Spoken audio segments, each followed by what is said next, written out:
Qualcomm is saying, look, the government had its conclusion in mind before it really started this case. This is also how Qualcomm has done business since basically its inception. Now, understandably, its customers don't love this, but its model has been proven. It has stood up in court, and this is their way of saying, this is how we want to operate. Why shouldn't they be allowed to do so this way? Right, and the ruling basically sort of reverses, as you point out, sort of this historical practice, and if it stands, they're going to have to revise their entire business model. You could argue that it was probably too harsh a ruling, and in appeal, there might be some concessions. There might be a way to kind of get around this and go for a softer ruling, if you will. But yeah, it flies in the face of what has been historically going on.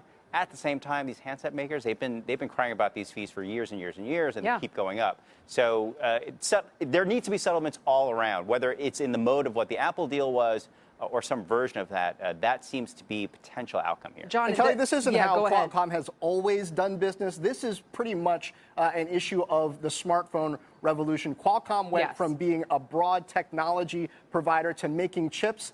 It's the combination of those two things, the smartphone chips, and then their broad technology IP that's at issue here. Leave it to John to get the nuance here, right?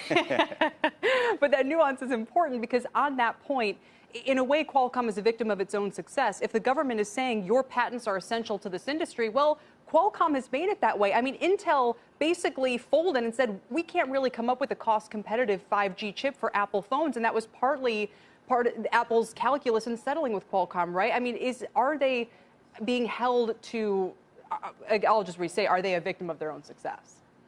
Well, I think the question is, would the market have looked different if Qualcomm had played its business model in its hand differently? Part of what Judge Lucy Koh goes through here is the question of, did Qualcomm too closely tie whether you got chips for the smartphones that you needed to whether you had a license for their intellectual property beyond the chips? Qualcomm testified that they did not tie those two things together. The judge cited some documents where she interpreted that they did attempt to tie those two things together and strong-arm some of the OEMs. So some of those things, also some issues of fact, will come up on appeal. I'm obviously not a lawyer. I don't know how that's going to work out. But, yeah, the fight certainly continues.